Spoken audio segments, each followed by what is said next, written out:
Então é uma fase que está muito ligada à identificação com o pai, com mãe, a presença da mãe muito forte. A gente sabe que as pessoas que têm compulsão sexual tiveram uma falha grande no que diz respeito à atenção feminina na infância. Então veja, a pessoa ela pode passar a vida toda dela sem desenvolver a compulsão, mas muitas vezes num determinado momento da vida dela, algo desencadeia isso, que a gente não sabe o que é, né? Tem muito estudo ainda a respeito. Então desencadeia isso e aí a pessoa então começa a desenvolver a compulsão. A gente estava até comentando anteriormente, ninguém assim dorme hoje sem compulsão e amanhã acorda com compulsão, de jeito nenhum. Precisa ter acontecido, do ponto de vista psicológico, eu estou dizendo, né? Essa falhazinha nessa fase de desenvolvimento. Agora, tem alguns estudos que estão em andamento mostrando de que também pode ser uma falha nos neurotransmissores. Então, isso ser uma descompensação cerebral, tá? Então, hoje já existe aí a possibilidade dessa causa também. E para isso tudo, existem tratamentos, que tipo de tratamento, como eles funcionam e se medicamentos são utilizados nesses tratamentos, doutora? Então, existe tratamento sim, né? Isso tudo vai depender muito do grau, né, dessa compulsão na vida da pessoa. Então, quando nós falamos de uma compulsão mais leve, uma psicoterapia, principalmente a psicoterapia focada na sexualidade, ela pode ajudar muito.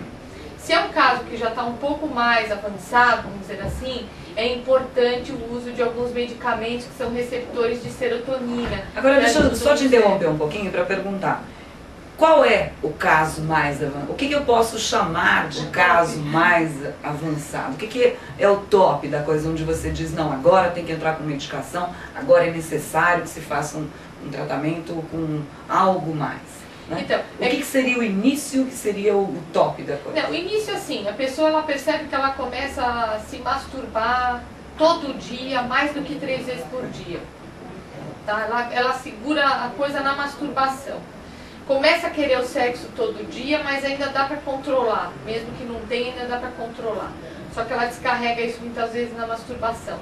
Começa o pensamento já ficar muito agitado, muito acelerado em relação ao sexo. Isso aí é o que dá para segurar com a psicoterapia. A coisa um pouco mais avançada. A pessoa ela já tem que praticar o sexo todo dia.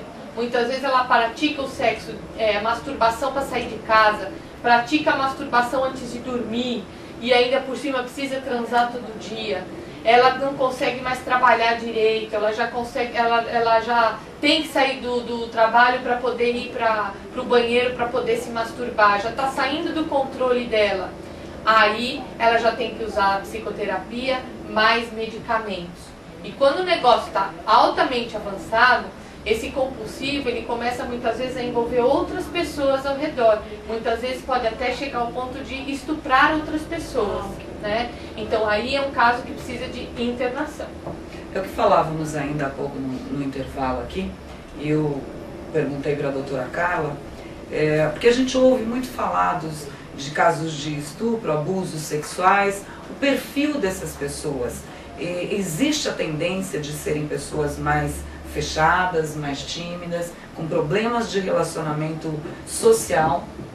Sim, há essa possibilidade, sim. Agora, nem todo estuprador, nem todo pedófilo, por exemplo, é um compulsivo sexual, tá certo? E nem todo compulsivo sexual vai se tornar um estuprador ou um pedófilo, tá? Eu não tenho uma relação direta. Mas o pedófilo, o estuprador, normalmente são pessoas que tiveram uma infância muito complicada, muito agressiva, muito tensa, têm dificuldades de relacionamento social, são pessoas muito introspectivas e que, sem dúvida, tem aí vamos dizer assim, uma chance maior de desenvolver essa doença, né? Porque isso é uma doença. Olha, o nosso usuário FPMM, ele perguntou o seguinte, ele disse até, porque ele é de Minas, né? Ele disse, uai, masturbar faz mal? Não faz mal. Mas a Organização Mundial da Saúde diz o seguinte, que uma pessoa se ela se masturbar todos os dias, mais do que 3 vezes ao dia, ela já é considerada compulsiva sexual.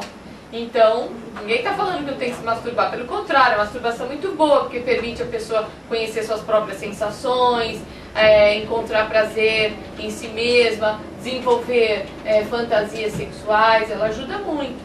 Mas, se a coisa ficar acima desse limite dado pela Organização Mundial da Saúde, aí já então, passa a ser fazer mal. A gente pode dizer que 2 vezes por dia, todos os dias, uma vez, é uma situação normal. É mais aceitável. Não é um alerta. Não. A partir do momento que surge essa vontade 3 ou mais vezes, já é um alerta e é bom que se procure uma ajuda. Isso, é bom começar a procurar. Já ver se a pessoa começa a acelerar muito o pensamento em relação a sexo, já tem que, a pessoa fica ligada, sabe? Assim. O que é diferente do adolescente, né? Quando está descobrindo a sua sexualidade, isso já é mais comum. Sim, é mais comum. Aí tem vontade de entrar no quarto e se masturbar toda hora, né? Então, até para deixar claro isso, e adolescentes a gente tem bastante internautas aí nessa faixa etária, que cabe à adolescência, que pode achar, não, então eu preciso falar com os meus pais que eu já estou com um problema. A fase é outra, é uma fase em que se permite maior. É claro que se o adolescente ele está muito assim voltado para essa prática masturbatória, é bom assim procurar a ajuda do pai, alguns até têm essa liberdade com a mãe, mas enfim, ou algum professor que você julgue assim que está mais próximo, enfim, converse um pouco, troque algumas ideias, porque também não é legal só ficar pensando numa masturbação, só pensando em sexo, porque você tem que jogar essa tua energia, porque a testosterona no rapaz, nessa fase, está 1000 por hora. Né? Então assim, é importante jogar essa energia também, não só na prática sexual, mas jogar num esporte, jogar em alguma atividade física, enfim, para poder dar uma descarregada legal também, porque se não ficar só voltado para a questão do sexo, também não é saudável. E assim, doutora Carla, você estava falando de serotonina, né? Que os receptores, Isso alguns medicamentos podem ajudar nesse sentido para dar esse equilíbrio de acordo com esses novos estudos que estão surgindo, dizendo que a compulsão pode estar relacionada a um desequilíbrio dos neurotransmissores. Sim. As terapias alternativas, assim como a acupuntura, florais, reiki, xamanismo, elas podem ajudar também no tratamento dos compulsivos ou não? Olha, dessa toda que você me falou, eu só aceitaria a acupuntura, o resto eu tiro tudo fora. Nada disso é comprovado cientificamente, nada disso mostra que traz resultados positivos. A acupuntura já é uma especialidade médica que não cura a compulsão, claro, mas ela pode auxiliar para baixar um pouco a ansiedade. Então ela tem que estar vinculada a acompanhamento psicológico ou psiquiátrico, a medicamentos e tudo mais. O restante tira tudo fora. Para finalizar, a gente já está com o tempo aí estourando. Queria que a doutora Carla falasse para a gente se existem grupos de ajuda, quais são, como funcionam esses grupos, por onde é que uma pessoa que começa a perceber que é compulsivo deve começar. Por onde ela começa a ajuda? Olha, tem um grupo muito interessante lá na Escola Paulista de Medicina, na Unifesp, que desenvolve trabalhos em grupo, gratuitamente, a pessoas que possuem compulsão sexual. No projeto Ambissex, a gente também tem condições de atender, aí a fila já é bem menor do que na Unifesp. A gente tem condição de atender pacientes com compulsão sexual, aí é cobrada uma taxa simbólica apenas para manutenção do nosso trabalho. E se você não quiser passar por nada disso, procure um psicólogo especializado em sexualidade para poder lhe ajudar. Ótimo. Agora sim, rapidinho, Silvia, doutora Carla, tem o Átila, ele está desesperado aqui, ele fez uma pergunta, que ele disse o seguinte, ele pensa no sexo com muita frequência.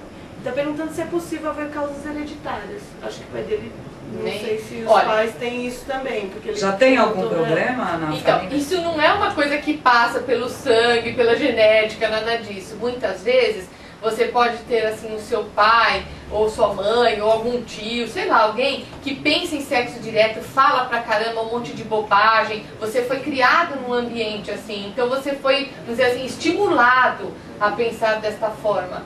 Agora, não necessariamente você também é um compulsivo por conta disso. Se isso está te incomodando, procure ajuda para você ser avaliado e descartar qualquer possibilidade.